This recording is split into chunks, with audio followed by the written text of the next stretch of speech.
నా పేరు చీపాన గుణప్రసాద్.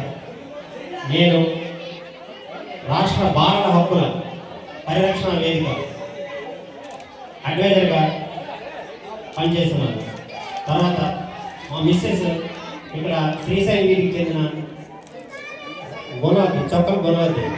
ఆవిడకి సేవారంగంలో డాక్టరేట్ ఇచ్చారు. ముఖ్యంగా బారో ప్రాంతంలో గౌరవ డాక్టరేట్ ఇవ్వడం ఇదే మొదటిసారి అనుకుంటారు.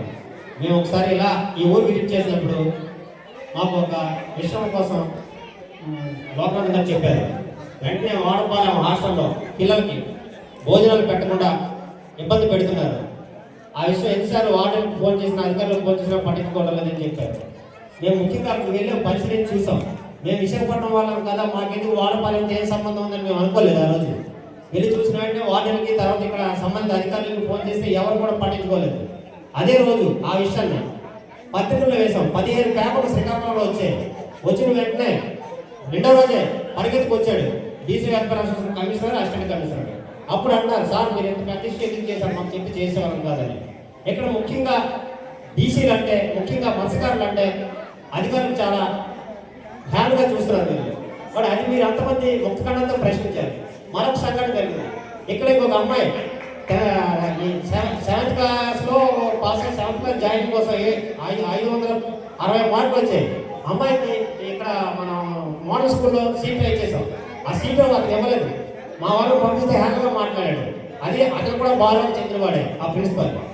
ఆ విషయాన్ని మేము ఛాలెంజ్గా తీసుకొని డిఓకి రాసాం.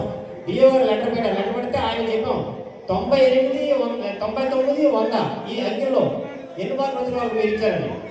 ఆయన మిగిలి పడలేదు. అప్పుడు ఏం చేసామంటే జాతీయ బాలల హక్కుల కమిషన్ రాసి అక్కడ కేసు రిజిస్టర్ చేయించాం. ప్రతిదీ కూడా మనం ప్రశ్నించాలి. తల్లిదండ్రులు ముఖ్యంగా పిల్లలకి చేయూతనివ్వాలి. అదేవిధంగా ఇటువంటి స్టూడెంట్స్ వెల్ఫేర్ అసోసియేషన్ వాళ్ళు ఎంత రివార్డ్ ఇచ్చారని కాదు, వాళ్ళు ఏ విధంగా ప్రోత్సహిస్తున్నారు, ఆ ప్రోత్సాహం అనేది చాలా విలువైంది. అది ప్రతి ఒక్కరు అర్థం చేసుకుని ఇలాంటి సొసైటీకి సహకరించాలి. తర్వాత ఇక్కడ మేము మొదట బీసీ వెల్ఫేర్ అసోసియేషన్ తరఫున మేము అనేక సార్లు మత్స్యకార గ్రామాలకు అనుబంధంగా ఉన్న ప్రాంతాల్లో సైన్స్ స్కూళ్ళు కట్టమని కూడా మేము డిమాండ్ చేసాం. ఆ విషయం అమిత్ సార్ కూడా రాసాం. అప్పుడు మీ మంత్రిగా ఉన్న మన అప్పలరాజు గారికి కూడా రిప్రజెంటేషన్ ఇవ్వడం జరిగింది. కానీ ఎవరు స్పందించలేదు. అందుకంత ఎన్నికలు వచ్చేటప్పుడు మనం వీళ్ళకి గుర్తొస్తాం, ఎన్నికలు అయిపోయిన తర్వాత కేవలం గుర్తురాము.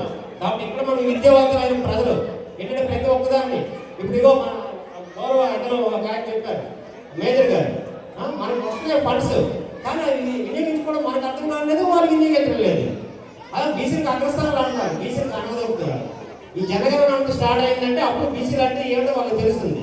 తర్వాత ఇప్పుడు సహజంగా మత్స్యకారులో సహజంగా ఏంటంటే ఆరోగ్యవంతం లేదు. మీరు సైన్యానికి ఎక్కువగా పనికొస్తారు. అందుకే సైన్స్ స్కూళ్ళు మత్స్యకార తీర ప్రాంతాల్లో పెట్టమని ఒక ప్రధానమైన డిమాండ్ అది చేశాం. ఆ డిమాండ్ కూడా ప్రభుత్వం పరిశీలన ఉంది, కానీ ఎవరు దాన్ని ఇంప్లిమెంటేషన్ చేయడం లేదు. ఇది మీరు కూడా విద్యావంతులైన అంతమంది కూడా మత్స్యకారుల అభివృద్ధికి, తర్వాత వీరికి రావాల్సిన హక్కుల కోసం పోరాడి చేయించడం లేదా మరింత మంది విద్యావంతులు తయారై మరింత ఉన్న స్థానాన్ని అధిరోహిస్తారని నేను అనుకుంటున్నాను. నాకు అవకాశం ఇచ్చినందుకు మీ అందరికీ ధన్యవాదాలు.